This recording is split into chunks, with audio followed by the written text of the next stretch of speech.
Ambassador Daniel Brooks walked through the long golden halls of Nexus Prime Station. His footsteps echoed against the polished floor as he passed delegates from dozens of alien species. Some nodded at him. Most looked away. After 3 years of working here, he had grown used to being treated like an outsider. Humanity had only discovered faster-than-light travel 20 years ago. In galactic terms, they were infants. The Galactic Council had existed for 8,000 years, and its founding species viewed humans with a mixture of curiosity and concern. Daniel understood their worry. Humans had risen too fast. They had spread across too many worlds in too short a time. They asked too many questions and challenged too many old traditions. But Daniel believed in diplomacy. He believed that patience and respect would eventually earn humanity its place among the stars. His wife Laura often teased him about his endless optimism. She served as a commander in the United Earth Navy and saw things differently. She trusted weapons more than words. Daniel always told her that one day, words would be enough. Today, he carried a data tablet containing evidence that would test everything he believed. The council chamber was a massive circular room at the heart of the station. 47 seats surrounded a central platform where speakers addressed the assembly. Daniel had stood on that platform many times, arguing for human interests, questing trade agreements, and defending his species against accusations of aggression. Today would be different. High Counselor Vareth of the Cathari Dominion watched Daniel enter the chamber. The Cathari were tall beings with gray skin and 4 eyes that never blinked. They had been the first species to oppose human membership in the council. Vareth had called humans dangerous animals in his opening statement during the membership debates. Daniel had smiled and presented humanity's achievements in science, art, and peaceful exploration. The council had voted to accept humanity by a narrow margin. Vareth had never forgiven him. Daniel took his seat and waited for his turn to speak. The session dealt with minor trade disputes for the first 2 hours. He used the time to review his evidence one final time. Cathari mining corporations had been operating illegally in human colonial space for at least 5 years. They had extracted rare minerals worth billions of credits from 3 different human worlds. The local governors had been bribed to stay silent. Daniel had spent 8 months gathering proof. When the moderator called his name, Daniel walked to the central platform. He could feel Vareth's 4 eyes burning into his back. He began his presentation calmly. He showed sensor logs of Cathari ships entering human space without authorization. He displayed financial records showing payments to corrupt officials. He presented testimony from miners who had witnessed the illegal operations. The evidence was clear and undeniable. The chamber fell silent as he finished. Daniel looked around at the assembled delegates. Some appeared shocked. Others seemed uncomfortable. A few nodded in what might have been approval. Then Vareth stood. The High Counselor's voice filled the chamber like thunder. He called Daniel a liar. He accused humanity of fabricating evidence to damage Cathari interests. He claimed that humans were proving exactly what he had always warned. They were manipulative and could not be trusted. Daniel tried to respond, but Vareth raised his hand for silence. The High Counselor invoked something called the right of sacred truth. Daniel had never heard of it. He looked around for help, but no one would meet his eyes. Vareth explained that the right of sacred truth was an ancient council law. It had not been used in 3,000 years, but it had never been removed from the charter.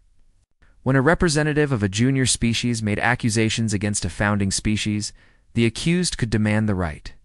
If the council found the accusations false, the accuser would face death by ceremonial immolation. Daniel felt his blood turn cold. He demanded a proper trial. He demanded time to gather more evidence. He demanded that humanity's government be contacted. The council voted within minutes. 31 species sided with the Cathari. 12 abstained. For voted in Daniel's favor, it was not enough. Cathari guards moved toward the platform. Daniel backed away, looking desperately at the other delegates. The Meridian ambassador stared at his console. The Vorn representative had closed his eyes. The Solani delegate was already leaving the chamber. 8,000 years of galactic civilization. And not one of them would stand up for a human being about to be murdered. Daniel activated his personal communicator. His last transmission traveled at faster-than-light speeds, crossing 100 light-years to reach Earth and every human ship in range. His voice remained steady as he spoke. This is Ambassador Daniel Brooks. I have been condemned to death by the Galactic Council for presenting evidence of Cathari crimes. The Council has invoked an ancient law to silence me.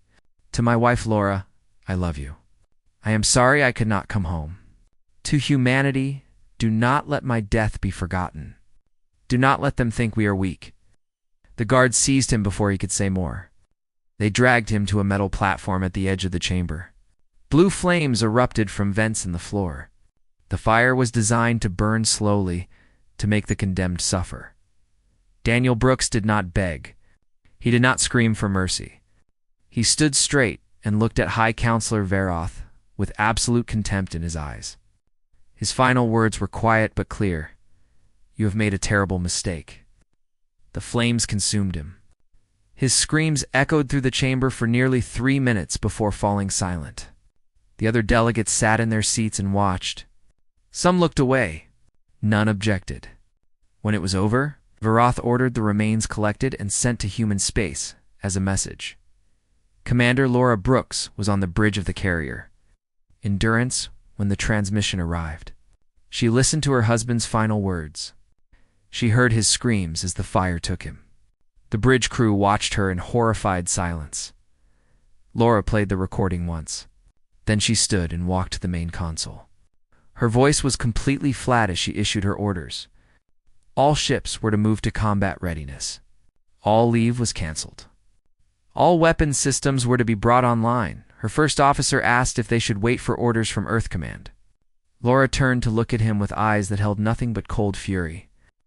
Earth will give us our orders, she said. And when they do, we will be ready. She returned to her quarters and sat in the darkness for a long time. On her desk was a photograph from her wedding day. Daniel was smiling in it, full of hope and belief in a better future. Laura picked up the photograph and held it against her chest. The galaxy had burned her husband alive and called it justice. Humanity would teach them what justice really meant. The diplomatic container arrived at Earth. 3 days after the execution, it was made of polished silver metal with Cathari symbols carved into its surface. The message attached to it contained only 2 words in Galactic Common: justice served. Inside the container were the charred remains of Ambassador Daniel Brooks. Secretary General Marcus Cole stood in the receiving chamber as military officers opened the container. He was 63 years old and had spent his entire career in politics. He had seen corruption, betrayal, and cruelty in many forms. But he had never seen anything like this. The smell hit him first. Burned flesh and bone. The officers around him turned away, some covering their mouths. Cole forced himself to look. He owed Daniel that much. The body was barely recognizable as human. The fire had been designed to cause maximum suffering. Daniel's hands were curled into fists, frozen in his final agony. His mouth was open in a permanent scream. Cole ordered the container sealed and taken to a secure facility. Then he walked back to his office and sat behind his desk. He stayed there for 2 hours, staring at the wall, saying nothing. His advisors came to him with reports. The Galactic Council had issued a statement defending the execution as a lawful application of ancient tradition. High Counselor Veroth had given an interview calling humans emotional primitives who needed to learn respect for their betters. Several council species had sent messages of condolence, but none had condemned the execution publicly. Cole read every report. He watched every interview. He listened to Daniel's final transmission 17 times. When he finally spoke, his voice was calm. He instructed his staff to prepare an emergency session of the United Nations General Assembly. He wanted every nation represented. He wanted every camera in the world pointed at him. He wanted the galaxy to hear what he had to say. The Assembly Hall in New Geneva was the largest political chamber on Earth. It could hold 3,000 delegates and observers. When Cole entered, every seat was filled. Screens around the room displayed feeds from across human space. Billions of people were watching. Cole walked to the podium. He wore a simple black suit. He carried no notes. He had memorized every word. He began by describing humanity's journey to the stars. 20 years ago, scientists had achieved the impossible. They had broken the light barrier and opened the universe to human exploration. Within a decade, colonies had been established on dozens of worlds. Humanity had dreamed of joining a community of spacefaring civilizations. They had imagined friendship, trade, and shared progress. The Galactic Council had seemed like the answer to that dream. Humanity had applied for membership and been accepted. They had sent their best diplomat, a man named Daniel Brooks, to represent them. Daniel had worked tirelessly to build relationships with other species. He had followed every rule. He had respected every tradition. He had believed that patience and goodwill would earn humanity the acceptance it sought. Cole paused. The chamber was completely silent. 3 days ago, he continued, the Galactic Council had burned Daniel Brooks alive. They had used an ancient law not invoked in 3,000 years. They had condemned him without a proper trial. 46 species had watched him die. None had objected. None had tried to save him. The council had sent his body back to Earth in a silver box with a message that read, "Justice served." Cole's voice grew harder. He spoke about the evidence Daniel had presented. Cathari corporations had stolen resources from human worlds. They had bribed officials and operated in secret. When Daniel had exposed their crimes, the Cathari had murdered him rather than face accountability. This was not justice. This was execution to silence the truth. Cole announced that the United Earth government was formally withdrawing from the Galactic Council. All treaties with Council species were suspended. All non-human vessels, currently in human space, had 48 hours to leave. Any Council ship found within human borders after that deadline would be considered hostile and dealt with accordingly. The assembly stirred with murmurs. But Cole was not finished.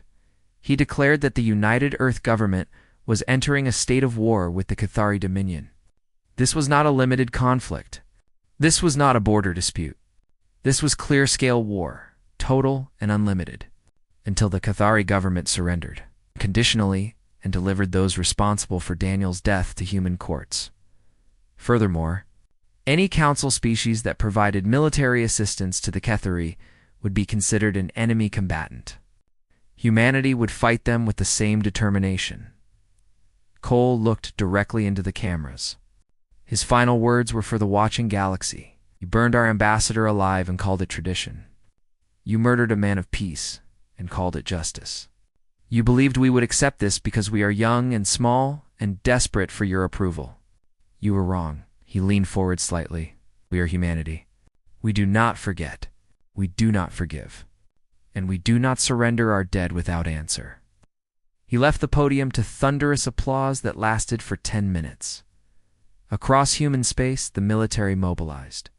Admiral Patricia Wells commanded the first fleet from her flagship, the battleship Sovereign. She had known Daniel Brooks for 20 years. She had attended his wedding and celebrated the birth of his nephew. When she received the war declaration, she gathered her senior officers in the tactical center. Her orders were simple. The fleet would move to the border immediately. Every ship would be at full combat readiness. When the order came to advance, they would strike fast and hard. The Cathari expected human warfare to follow the same slow, formal patterns used by Council species. They expected weeks of positioning and diplomatic warnings. They would receive none of that. Humanity did not fight like other species. They fought to win. Wells dismissed her officers and stood alone at the observation window. The stars stretched out before her, cold and distant, somewhere out there. The Cathari were celebrating their victory over a helpless diplomat. They would learn very soon that Daniel Brooks had not been helpless at all. He had been the voice of human patience. Now that voice was silent, and humanity was done being patient. The Cathari military command expected at least 6 weeks before any serious human offensive. That was how galactic warfare worked. There would be formal declarations, fleet positioning, supply line establishment, and diplomatic back channels seeking last-minute resolution. The Council had fought 17 major wars in 8,000 years, and all of them had followed this pattern. The first human strike came 72 hours after the declaration. Captain Nathan Harris commanded the destroyer Relentless. His ship was fast, heavily armed, and crewed by 300 sailors who had volunteered for the opening assault. They had all seen the recording of Ambassador Brooks burning alive. They had all heard his screams. They did not need speeches about duty or honor. They needed targets. Cathari Station 7 was a major supply depot in the Outer Territories. It served as the primary logistics hub for the entire sector, processing fuel, ammunition, and food for dozens of military outposts. Taking it would cripple Cathari. Operations across 100 light-years, the station commander received a warning. Alert at 0347 local time. Sensors had detected energy signatures consistent with hyperspace exits. Before he could order a full scan, 41 human warships appeared in normal space, less than 50,000 kilometers away. Nathan Harris opened fire before the Relentless had fully stabilized from the transition. His gunners had been trained to shoot during the disorientation of hyperspace exit, a technique that other species considered impossible. The first salvo struck the station's shield generators, overloading them in seconds. The Cathari defense fleet scrambled to respond. They had 12 ships in the area, mostly patrol craft and cargo escorts. Their commanders expected the humans to form battle lines and exchange formal challenges. Instead, the human destroyers scattered across the combat zone, attacking from multiple angles simultaneously. A Cathari cruiser tried to target the Relentless. Nathan ordered evasive maneuvers that pushed his crew to their physical limits.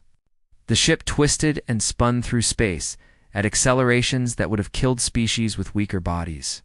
Human pilots smiled as their restraints cut into their shoulders. This was what they had trained for. Lieutenant Commander Rachel Perry led the boarding party. Her shuttle launched from the Relentless while the battle still raged around them. The enemy fire lit up the darkness as they approached the station's main docking bay. 3 shuttles in her squadron were destroyed. Rachel did not slow down. Her team breached the docking bay doors with explosive charges and fought their way inside. The station's defenders were disorganized and confused. They had expected a prolonged siege, not close combat within the first hour. Rachel and her Marines moved through the corridors with brutal efficiency.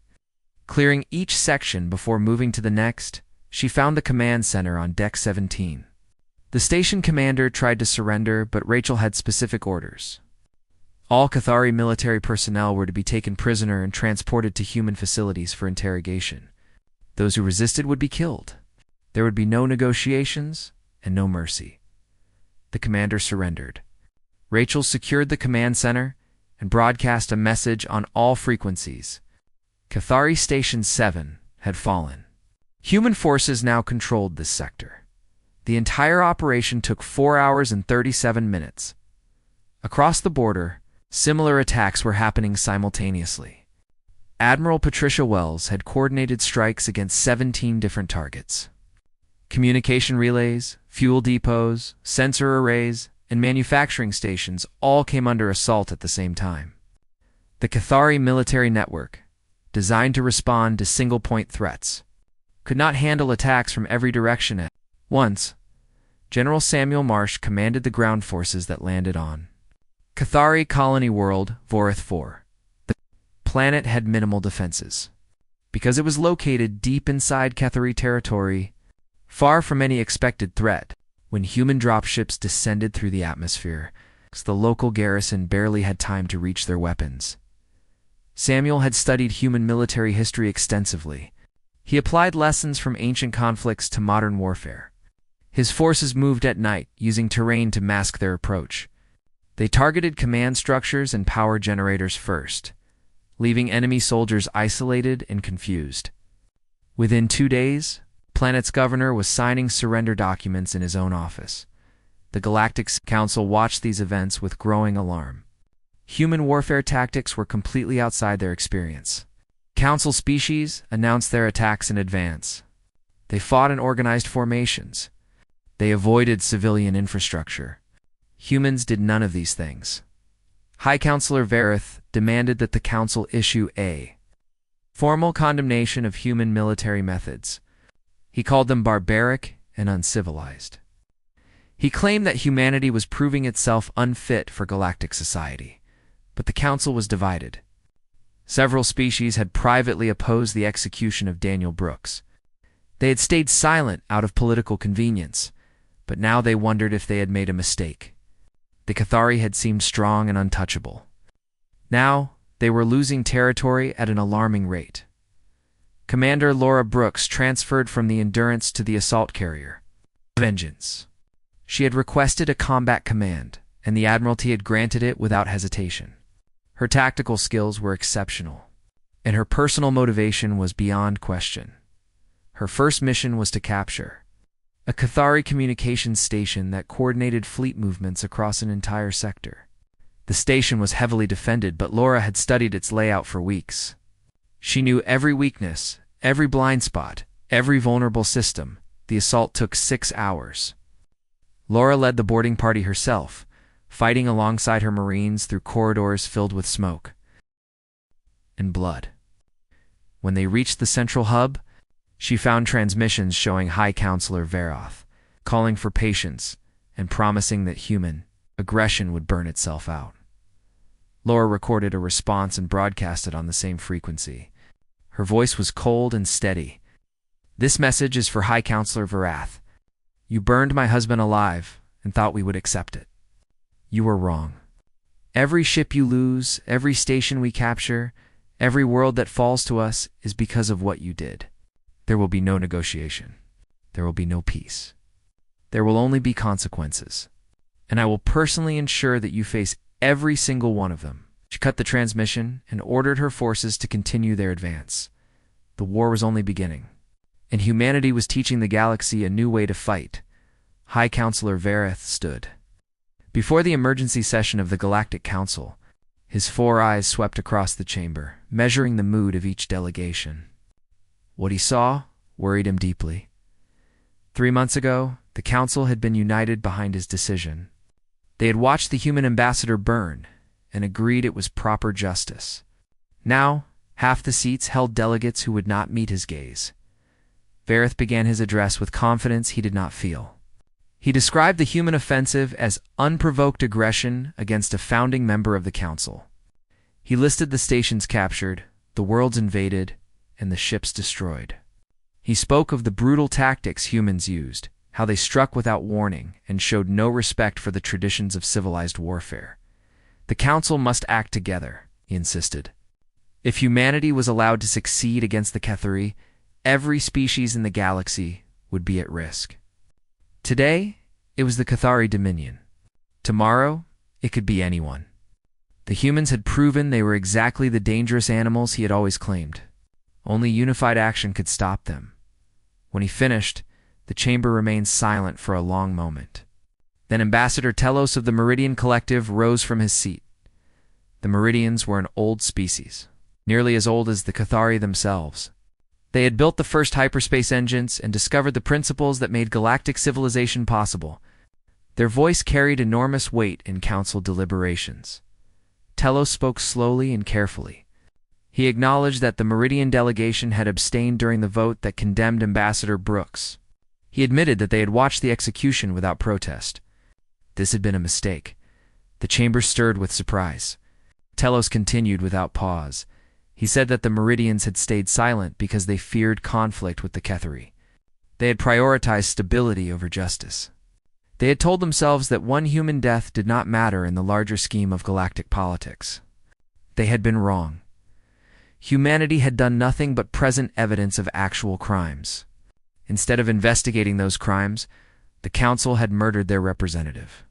Instead of treating a new species with fairness, they had used an ancient law designed for a different era.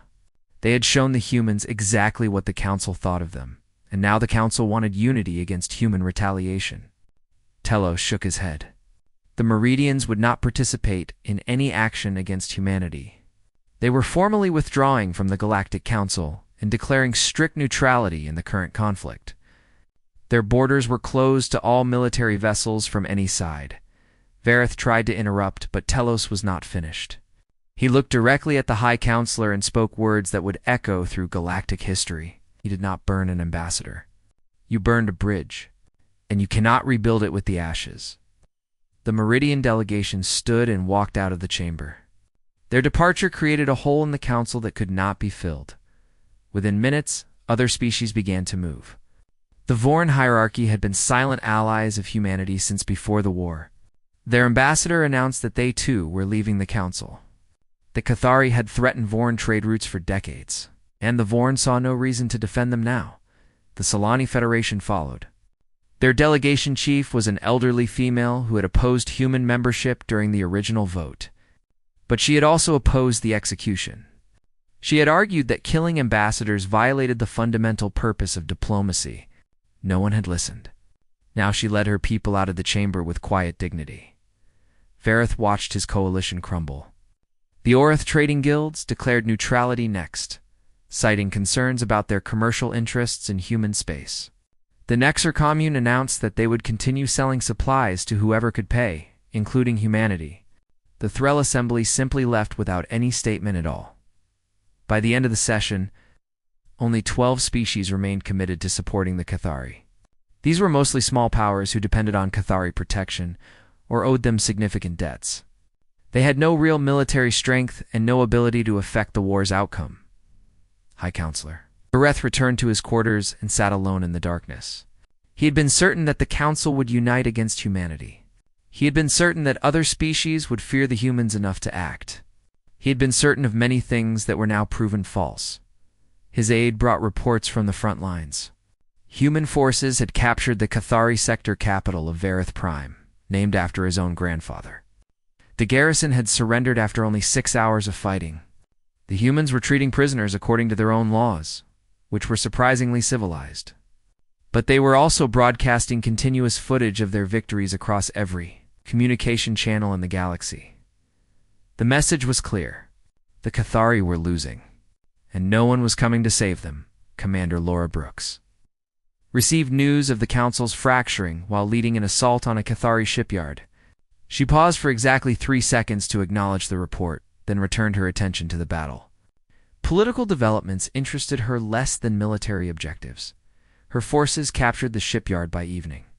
It contained 17 ships in various stages of construction. Laura ordered them seized and evaluated for human use. Anything that could not be converted would be destroyed. Nothing would be left for the enemy. That night, she reviewed intelligence reports in her quarters. The Cathari government was experiencing internal conflict. Several high officials wanted to negotiate a surrender. Others wanted to continue fighting. Vareth himself was losing support among his own people. Lara thought about her husband. Daniel had always believed that diplomacy could solve any problem.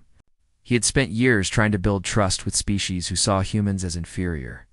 He had followed every rule and respected every tradition, and they had burned him alive for presenting the truth.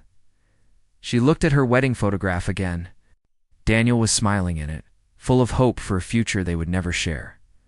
The galaxy had taught humanity a painful lesson. Trust had to be earned, not given. Respect came from strength, not politeness. And justice required power to enforce it. Lara put down the photograph and began planning her next assault. The war was entering its final phase, and she intended to be there when it ended. 6 months after humanity declared war, the Cathari Dominion collapsed. It did not happen in a single moment. There was no dramatic final battle or heroic last stand. Instead, the Dominion crumbled, piece by piece, world by world, till nothing remained but the home system itself. High Counselor Vareth was removed from power by his own council of ministers. They blamed him for provoking a war they could not win. They blamed him for destroying alliances that had protected the Cathari for millennia. Most of all, they blamed him for underestimating a species he had dismissed as primitive, the new Cathari. Leadership sent messages requesting negotiations. They offered territorial concessions. They offered financial compensation. They offered to punish those responsible for the execution of Ambassador Brooks. They offered everything they had. Humanity refused to negotiate with the current government. Secret. Airy General Marcus Cole issued a simple statement. The Cathari would surrender unconditionally, or human forces would continue their advance until there was nothing left to surrender. The new leaders tried to stall. They hoped that time would weaken human resolve, or that some external power would intervene. Neither happened. Human fleets continued their methodical destruction of Cathari infrastructure. Colony after colony fell. The home system was surrounded. General Kevin Morris commanded the final phase of the war. His ground forces had fought across 27 worlds, and his soldiers had proven that humans could endure any hardship. Heat, cold, toxic atmospheres, and hostile terrain had all been overcome. The Cathari had nothing left to throw at them.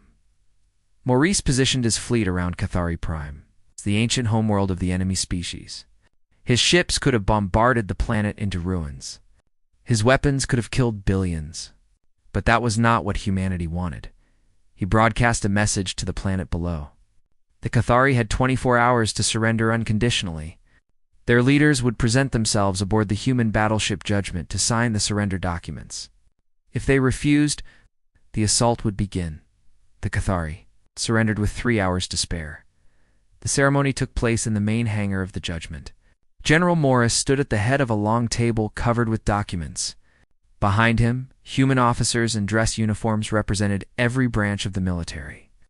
Camera drones recorded everything for broadcast across human space and beyond. The Cathari delegation entered slowly. They wore formal robes that had once symbolized their ancient power. Now those robes seemed faded and worn. Their new chancellor, a younger male named Korath, approached the table with obvious reluctance. Morris did not offer any greeting. He simply gestured toward the documents and waited. The surrender terms were absolute. The Cathari would pay reparations for 100 years. They would dismantle 90% of their military forces. They would open their territory to human inspection teams. They would publicly acknowledge the wrongful execution of Ambassador Daniel Brooks and condemn the ancient law that had permitted it. Most importantly, they would deliver every official who had participated in the execution to human courts for trial. This included the guards who had seized Daniel, the council members who had voted for his death, and High Counselor Vareth himself.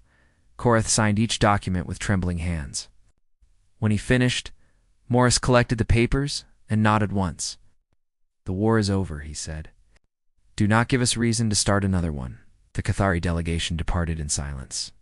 Their shuttle carried them back to a world that would never recover its former glory. The species that had dominated galactic politics for 4,000 years was now a broken client state of humanity. Commander Laura Brooks watched the surrender from her ship, the assault carrier Vengeance. She had fought through the entire war, leading assault after assault, pushing herself and her crews beyond normal limits. Now it was finished. She felt no joy. She felt no satisfaction. The war had been necessary, but it could not bring Daniel back. Nothing could. Secretary General Cole addressed humanity in a broadcast from New Geneva. He spoke about the sacrifices made and the lives lost. He honored the soldiers who had fought and the civilians who had supported them. He remembered Ambassador Daniel Brooks, whose murder had started everything. But his words were not about revenge. They were about the future. Humanity had not fought this war to conquer the galaxy. They had fought to prove that human lives mattered. They had fought to show that burning an ambassador carried consequences. They had fought to establish that humanity would never accept second-class status among the stars. The Galactic Council was gone. It had fractured beyond repair during the war, and no one was interested in rebuilding it. But a new organization was forming, one designed with different principles. The Galactic Assembly would treat all species as equals from the beginning. There would be no founding members with special privileges. There would be no ancient laws that allowed executions without trial. There would be transparent processes and accountable leadership. Humanity would help build this new order. They would share their technology and their resources. They would work alongside species who had once looked down on them. But they would never forget the lesson they had learned. Respect was not given. It was earned. And sometimes it was taken. Ambassador Sarah Mitchell took her seat as humanity's representative to the new Galactic Assembly. She was young for such an important position, but she had proven herself during the war as a negotiator and strategist. She understood both diplomacy and power. She knew when each was needed. On her desk was a small photograph in a simple frame. It showed Daniel Brooks on his wedding day, smiling beside his wife Laura. Sarah had never met him, but she knew his story. Every human diplomat knew it now. She looked at the photograph before each session, reminding herself why she was there. Daniel had believed in peaceful cooperation. He had trusted that patience and goodwill would eventually earn humanity acceptance. He had been wrong about the Council, but he had not been wrong about the ideal. Humanity would build the future Daniel had imagined. They would create a galaxy where diplomats did not burn, and where species worked together as partners. But they would do it from a position of strength, never again trusting their safety to the goodwill of others. The galaxy had changed forever. The species that had once watched a human ambassador die without protest now treated humanity with careful respect. Some respected them because they feared human power. Others respected them because they had seen human determination. A few respected them because they had finally understood what humans truly valued. Laura Brooks retired from the Navy 1 year after the war. She spent her remaining years teaching at the Diplomatic Academy, training the next generation of human ambassadors. Every class began with the same lesson: hope for peace, but prepare for war. Trust must be earned, not assumed. And never forget that someone is watching how you respond to injustice. She kept Daniel's photograph on her desk until the day she died. The students who passed through her classes carried that lesson into the galaxy. They negotiated with species across 1,000 worlds. They built alliances and resolved conflicts. They proved that humanity could be trusted and that human friendship was valuable. But they also remembered.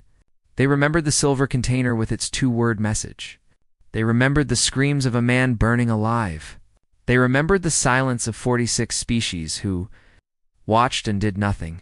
And every species in the galaxy knew that if they ever tested human resolve again, there would be no mercy and no forgetting. Humanity had announced itself to the stars. The announcement had been written in fire and blood, and the galaxy would never forget it.